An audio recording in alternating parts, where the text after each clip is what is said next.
Are we in line? Alright, well everybody be nice. Hi y'all. I don't know if I'm going to include this, but I've got my coffee here. And I want to take a minute to talk to you about something.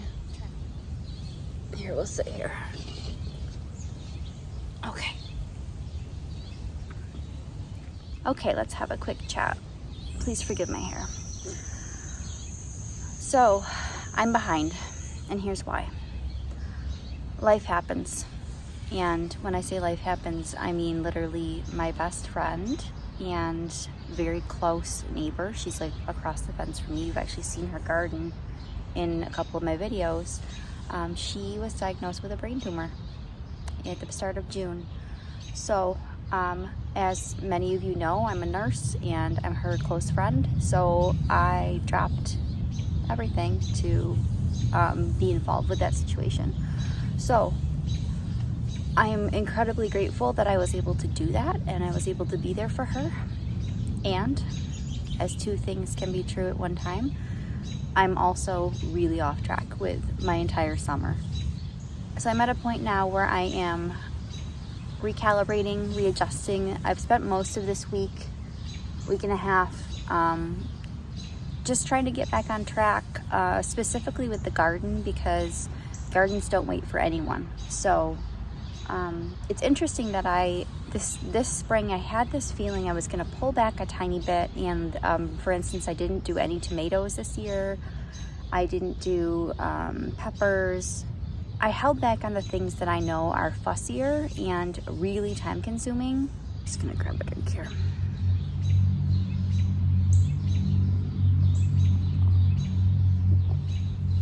Oh, it's so pretty. It's UV. The light is so beautiful. Yeah, so I held back on things that I knew were intensively time consuming for me to maintain, and it turns out that was a good choice, because something was coming down the tracks that would take a lot of my time, quite frankly. I don't want to say too much about it in detail, other than that she's doing really well. It is really odd how a year ago when I left my job, it made me available to help my sister move to Texas, a multi-week move, and it made me available this year to help my friend. So, like I said, life is a mystery. So, all that being said, I know this is kind of like a off-the-cuff, informal video, but I thought it might be something you all enjoy, and I just wanted to show you how my garden is doing right now and get a little bit of a bookmark for it, and for as much for me as for you. So forgive the informality, and I hope you enjoy. All right, let's start out here. There's some catnip growing here. And on this fence is a large hops vine. Hops like the kind they make beer with. You can see some starting to form there. They're very pretty. And the bees love these. But this vine is a monster. Oh, speaking of bees, there's a honeybee on the catnip. Okay, so all of this is cleared out because the hops roots will invade on this whole space. So I'm not sure what to do in this area. This vine was much more of a monster than I anticipated, so it's given me a bit of a conundrum over here. I am letting it crawl along the top fence there, but I'm trying to keep it in check. And again, I'm careful about this area here, and then on the other side of the fence, the vine roots intruding on everything. This is some purple iris. This was free from a neighbor. She gave me a big chunk of iris and I split it up. Make sure that your neighbors know that you're interested in taking plants, and they might give you divisions. It happens quite a bit here where I live. Next to it we have Vanessa Bell. This is a David Austin rose, and I planted her this spring. I ordered I had a huge order of David Austin roses, and maybe I'll get into this in another video. Many of them did not make it. I was pretty disappointed with that experience, but this is one of the ones that did. I ordered 3, so this one, and then I have one there, and then I have another one that I'll show you up close that does not look so hot. Behind it there, that's Calendula. I don't remember the variety. I'll put the name on the screen if I can find the packet. And then behind the fence, which just is my fancy rolled up gate, is one of my lavender plants. I did have a lavender plant here and it did not make it. I think I don't know if it got too much water, but lavender is very difficult for me, so I'm amazed that any of this has grown. And I have another video coming out, if it's not out already, about harvesting lavender and making lavender wands with it. So look for that. This is my little basket of garden goodies, including a hairbrush. I'm leaving that in. More of this iris, the purple iris, more lavender. Get it a little closer for you. And then another Vanessa bell. Oh, she's so pretty. So what's interesting about this rose, this is the first time I've grown this one. It seems like she's more yellow and then opens to that really pale, beautiful, it's a bee on my borage. Sorry, squirrel. She opens to that really beautiful, pale, softly cupped flower. She's really pretty. I think she was a good choice here. I love the look of the yellow with the traditional purple lavender. And then next to that, I've got Anise Hyssop, which is purple.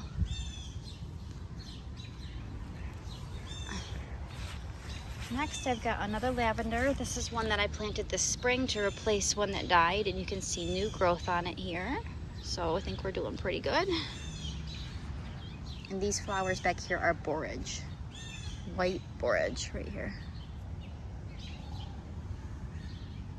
Okay, so here's the rose I said was not looking so hot. I really thought this rose was dead as a doornail, and we've got leaves. See those little bitty leaves down there?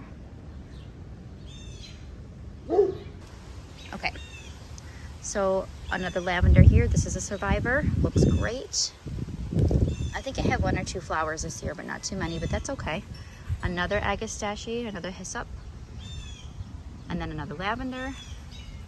This is strawberry that's running out of here, so the runners are coming out, and I'm gonna need to pot these up. You can see, if you're not familiar with how strawberries run, they literally send a shoot off of the main plant and then set down roots and grow into a new spot to start a new plant.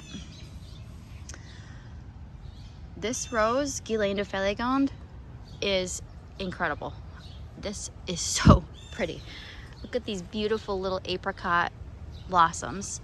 They start out here, you can see it. Look, there's a little native bee in here. So they start out this tiny little bud, and then they turn into these pretty apricot colored flowers, and then they end up really pale, and then they fall off almost white. See down there?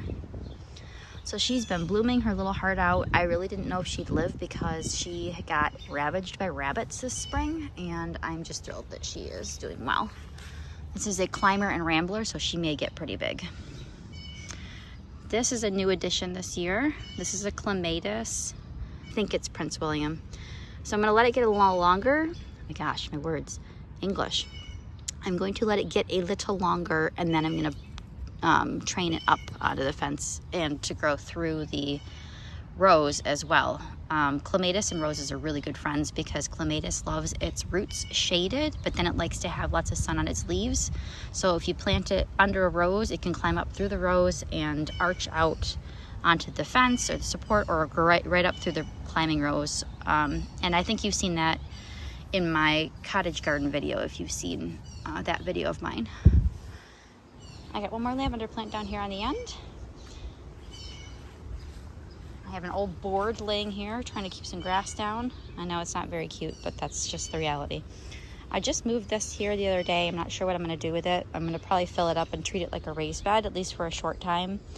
I had a lot of weeds coming in on the edge here. My husband does a good job of keeping it mown down, but it's hard in the summer. All back in here is asparagus and strawberries. We're going in there. I'm just showing you over the fence. Let's see, the little native bees really love this rose. All the bees do, actually.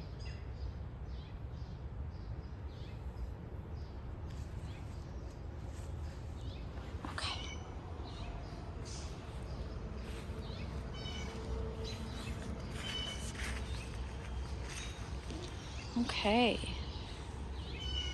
I've got a brand new trellis, which I am so excited about. It is cedar. It's just kind of tacked in place right now. I'm not entirely sure if this is the final placement, like going this way to this way. And this post needs to be straightened up in alignment with it. My husband's going to help me with that.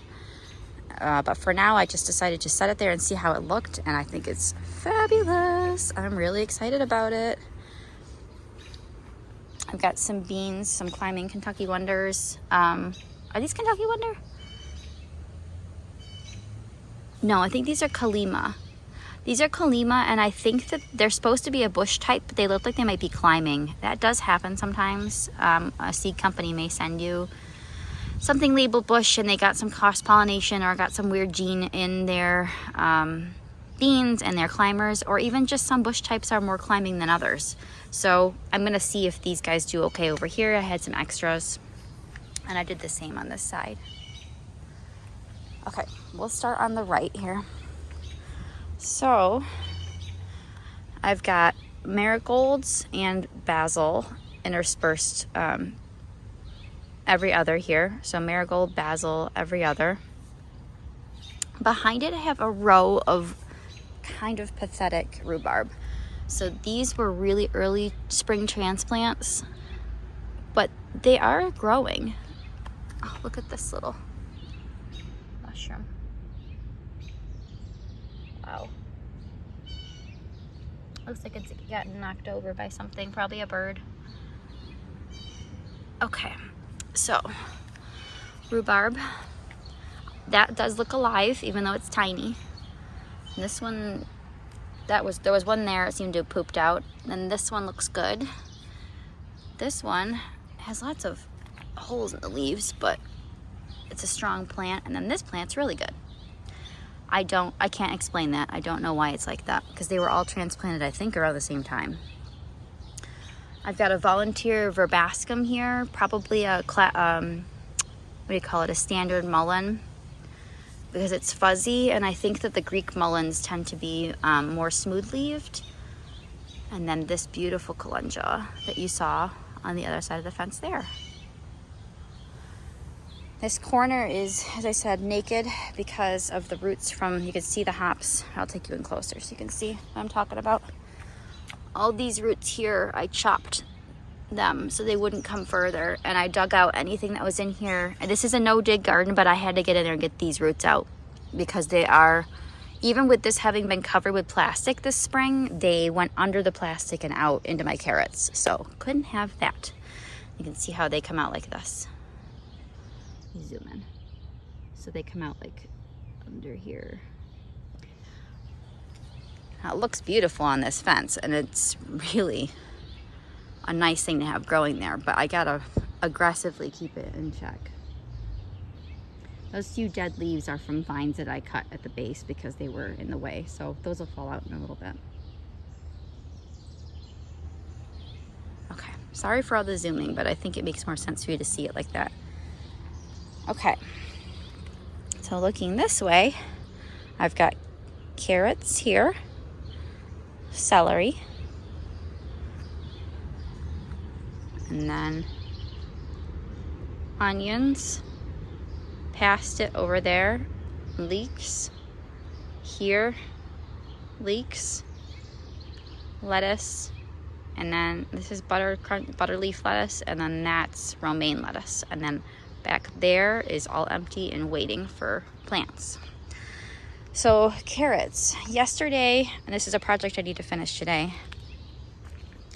You know what? I'm going to take my shoes off if you all don't mind.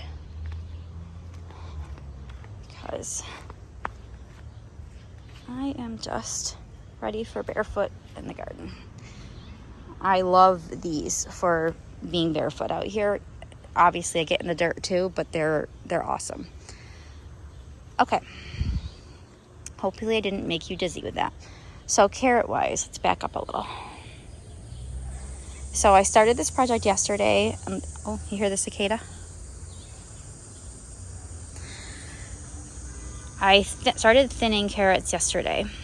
So I went through and was pulling out, that was round 2 of thinning these down. I've actually thinned them once already, and I may need to thin them again. And I also chose to put in a top support with these strings because they were just going over so dramatically. But I am starting to get some really nice carrots, and I've already done, so I did this row, I did that row. I thinned some of those, but then I need to go in and put the top support up. So we'll do that today. There are 2 rows in here. I'm going to separate them. So 1, 2, 3, 4, 5, 6 rows of carrots. I think I've got 1, 2, 3, 4, 5, 7. 7 rows of carrots, and they are doing so well. This is all my own homemade compost in here that they're planted into, and I am so pleased with it.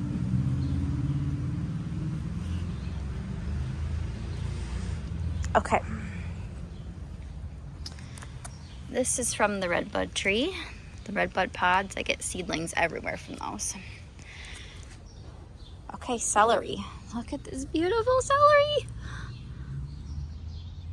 This might be the thing I'm the most excited about right now in the garden because I've never grown celery like this before. The variety is down there, I think. I'll put the packet on the screen or the name on the screen if I think to do that when I'm editing. So look at how tall it's getting over here. Now it was a pretty cool and not too damp spring, so I did have to water this a tiny bit, but not much, considering how much celery likes water. Yeah, it's doing incredibly well.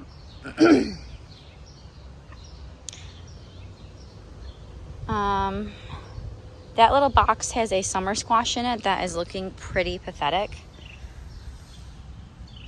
I have no idea if it's gonna make it, but I figured I'd just stick it in there and see what happened.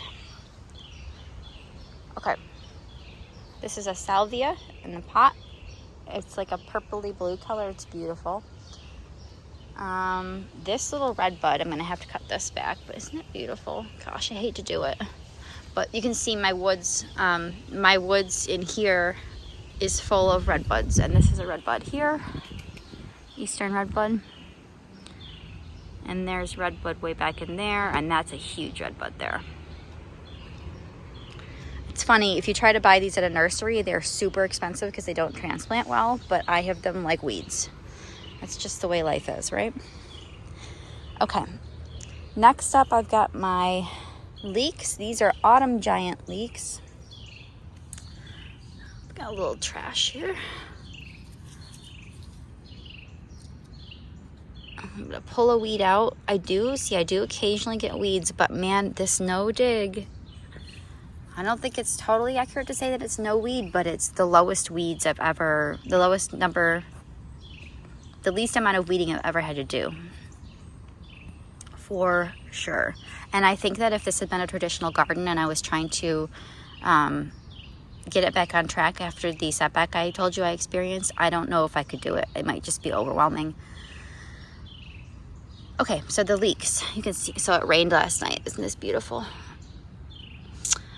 Autumn giant leeks, I planted them in groups, or they call it multi-sown also.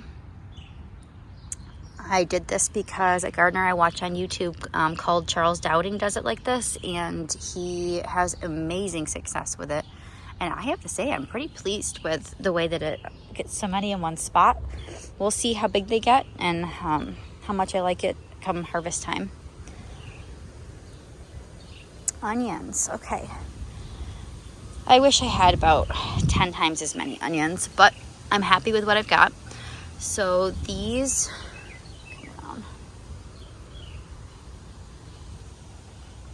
I started all of these from seed, by the way.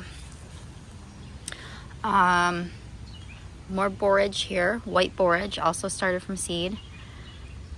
These are Florence red onions, and oh, I see a little weed in there. Here, we're gonna get it. Right there. Oh yes, I stepped on my weed. Yes, I stepped on my bed. And you can do that with no-dig gardening. It's amazing. Okay, so red onions, and then these are yellow onions. They are starting to bulb up a little bit. Although I will say these over here, I don't know if they were smaller or if they don't get as much sun and it's affecting the bulbing, but they don't seem to be on the same, like they don't seem to be bulbing at the same pace as the others. So we'll have to see what happens. It's my first year growing onions from seed, so yeah, it's an experiment for me. Okay, lettuce. We've been picking this from the bottom. This is, like I said, the butter leaf lettuce. There's parsley in there. And then this is romaine. I did buy those parsley plants. I did not plant those from seed. I picked those up at a nursery. You don't have to plant everything from seed in your garden. You know, I feel like there's so much pressure on people to do everything from seed, everything on their own. Everything has to be a huge garden. Everything has to be perfect and weed free. And that's what you see a lot on YouTube and other platforms. And I think that really discourages people from trying sometimes. So I'm showing you, oh look, weeds. I'm trying to show you things when they're, you know, not quote perfect, unquote. And tell you when I didn't plant those from seed or start those from seed. I planted those from a nursery. The romaine has been amazing, and I've got more lettuce started, so those plants will be done in another couple of weeks. And you can see those are starting to bolt. They're getting really tall, and so I'll have more lettuce going in to do rotation. And I think I'm going to do it over there, which is a nice, clean, smooth bed. I planted this section right here. All of this I planted yesterday. I planted it in beans. You can see there's one I didn't bury super well. It looks like there's a little bit of critter mischief here. I don't think there was a bean seed there though. I'm just gonna push this back in.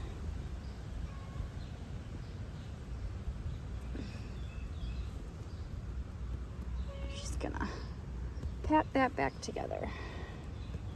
I don't think the seeds were pulled out.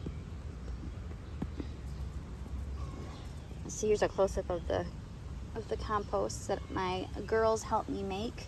There's nothing planted in there at the moment either. I put some fresh compost down there yesterday.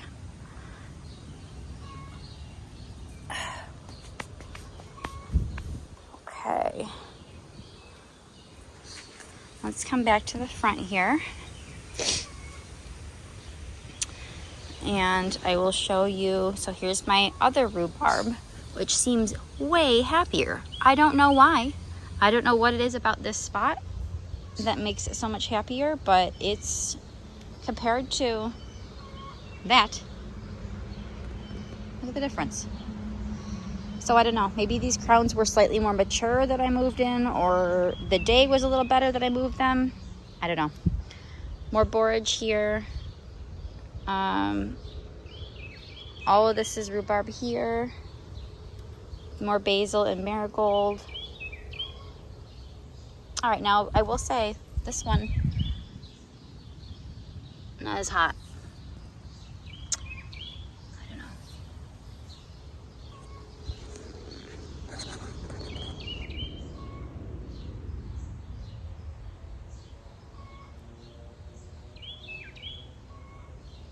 Can you see him?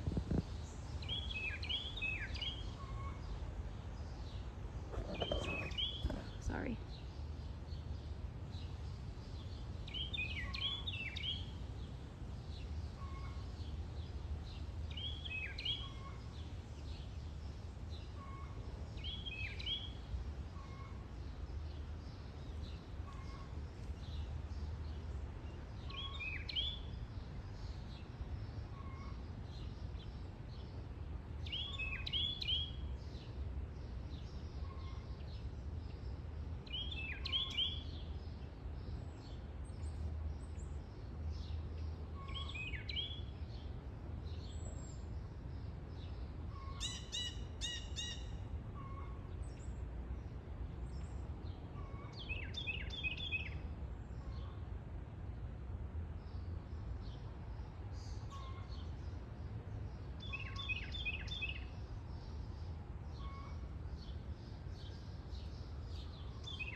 It's a nice little surprise.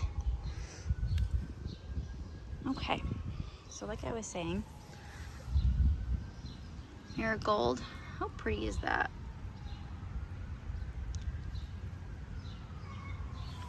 I think these are the Kilimanjaro white marigolds. Okay, and then over here, this is where I had potatoes this spring. I don't know if you saw that video where I planted potatoes that had sprouted in my pantry. I didn't get a huge harvest from that, but I did get some. And now, after raking off all of the stuff I had covered the potatoes with, which is over there, I have this beautiful soil, and I've planted squash in here. So this is Cinderella squash, this one here, and this one here. I guess I should call it a Cinderella pumpkin. Here's that rose from the back. The beans, borage, there's a little baby one there, more borage. The beans climbing up the fence wire, more borage, and then there's the 3 pumpkins. My bird bath is upside down for a reason. The inside of it, this was a gift from my mom for my birthday a few years ago, and the inside has gotten really, like, do you see how this has gotten funky here? It's gotten really grubby and I can't really get it clean. I need to research if I can resurface the inside of it because at the moment I just don't think it's safe for the birds. So I have a terracotta dish sitting there with a stone, and they love it. It gets a lot of traffic, especially after I run the sprinkler. They love to get in it when the sprinkler's going. Okay, so back to the pumpkins. I don't know what happened here. Oh, see, I used my tags on both sides. There's the marigold I was talking about, the Kilimanjaro. This is butternut squash. I did see a squash vine borer adult out here the other day, so I need to get some BT to spray on them. That's the only thing I'll use is BT and neem oil, and BT works against squash vine borers apparently, so I'm going to use that. So these 3 are butternut squash. These 3 are butternut squash. These 3 are New England sugar pie pumpkins. They are my favorite for actually cooking with, and they're awful cute little pumpkins. I grew some last year and loved them. I had a terrible time with squirrels last year, though. They would come along and they would take just a bite out of my pumpkin and ruin it. So, oh, everyone, hope for me that I don't have that problem again. And then I have 3 more pie pumpkins here. Here we've got Kentucky Wonder pole beans, and then in between them, these little guys are zinnias, canary yellow zinnias. So I've got 3 bean towers here, all with zinnias at the base. This here is all my asparagus. I showed you in one of my winter walk videos how bare this patch looks in the winter. Well, the whole thing looks bare. Look at that incredible height. So these were 2-year-old crowns that I planted, and that means that this is year 3 for the spinach, or excuse me, year 3 for the asparagus. Look at this beautiful spear. You know how hard it is not to pick that and eat it? Ugh. So next year will be year 4 for these plants, which means I can start harvesting it in the spring, which is really exciting. Well, these ferns are just beautiful. I know sometimes people use these in flower arrangements, and I can see why. I'm totally going to do that at some point in the future. So they just have a bamboo stake in them, and I actually started out with 24 crowns, and I am down to 9 between the winter and some of them just, I guess, not being viable. I did see a video again the other day also by Charles Dowding. Seriously, check out his channel if you have any interest at all in gardening. Just not even if you plan to ever plant anything. If you just think gardening, can be beautiful, you haven't seen anything till you've seen his stuff. It's amazing. So, where was I going with that? Oh, he was commenting on how much hardier his seed grown asparagus is than the crowns that he put in, and kind of said something along the lines of, if you are having some crowns fail, it may not be your fault. It may just be something that happens with these crowns. So that was kind of reassuring, because I thought I really had done something wrong. But now I've got 9 really healthy plants, because I had lost mostly what was in that back row. So I moved yesterday. I transplanted this one. You can see how fresh the soil is. I moved it from back there to here. And the rain last night was perfect because it watered it in really well for me. And then I moved these two here from back there.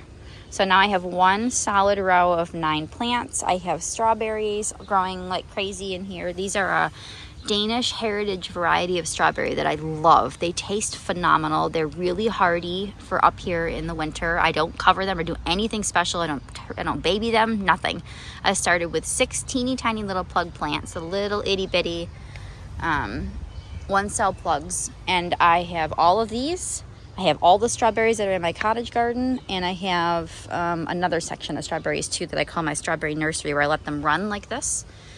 And then I take the runners, pot them up, and make new plants from them. Look how beautiful this plant is. Like, this plant is gonna produce gorgeous strawberries next year. This one, see how it's getting kind of ratty? This had good strawberries this year, but it's now an old plant. So this one will need to get potted up for 2 years from now, strawberries. So this is how you keep yourself in an endless supply. Okay, look, weeds. So I need to clean this section up here. All of this is fresh compost I put down yesterday. And zoom in. These are little baby dill plants. I put some sunflower seed in here. I think it's red sun is the color of the sunflower. And then this, I'm so excited about this. I hope it makes it. It is a perennial sunflower called Maximillian, and it should get really tall and beautiful and be fabulous. This is my neighbor's yard. I have another neighbor, so I have a neighbor here. I have a neighbor here with her garage. And then all of this back here is ours. But it's been a stinging nettle nightmare. This place has been a bit of a battle, but we're getting it under control. And I am thinking about expanding, well, more than thinking, I'm pretty sure I'm gonna expand the garden out there. I do have a walnut tree. I'm gonna show you. That is a black walnut tree right there. That's an ash tree that's dying, so I'm gonna have to have that taken out. And that tree is looking a little rough. I need to have my arborist look at it. And then this is a huge, beautiful redbud that I have no intention of cutting down, but do need to trim this part up. So yeah, stay tuned for that. That might be fun to make new gardens and show you how I do that. More strawberries here. And then this is all garlic. So I have stopped watering my garlic. As you can see, the leaves on the bottom are dying off. I touch wood, I do not have any rust problems. This is what garlic should look like as it's starting to come to the end of its growing season. I took the scapes off a couple weeks ago. That's the flowering portion. And in another maybe 2 weeks, this should be ready to come out and harvest and dry. I do have a video. I'll put a tag in the description box I'll put a link in the description box for when I planted this garlic so you can see how I did it if you're interested. Okay. This is corn. I do not have high hopes for this. So, this one looks really good. And this one looks really good. This is called Dorini sweet corn, and corn has been a real battle for me because every bird, critter, whatever seems to absolutely love it. And in between here, I've got Jarradale squash, I think. Yep, Jarradale pumpkins, I should call them. One there, one there, one there. And then I think I got something else in here. What else do I have? Oh, flat white boards. These are big flat white pumpkins. We'll see if we get any of those. I have lemon queen sunflowers back there. And then I have beautiful yellow, bright yellow yarrow achillea growing right there. Okay, and then as I said before, this is all empty. And then I've got some more bush beans here. These are called Contender. Okay. One more section and then we're done. So this is a new bed as of yesterday. I put some cardboard down there, put compost on top, and then I put in some seed-started basil that was growing in my greenhouse. So this is all basil. This is all bulb fennel, also started from seed. I grew fennel for the first time last year and I fell in love with it. It is amazing stuff. And then these are more potatoes. You see the little greens growing up there? I literally raked off all the stuff from over there into a big pile here, put cardboard down because there are weeds under there and there's gravel under there. This neighbor at one time had a hot tub here, so there's gravel under here, which, I mean, I'm doing no dig gardening, so it's perfect. Well, not perfect, but it's okay for me because I'm just growing on top of it and the drainage is really good.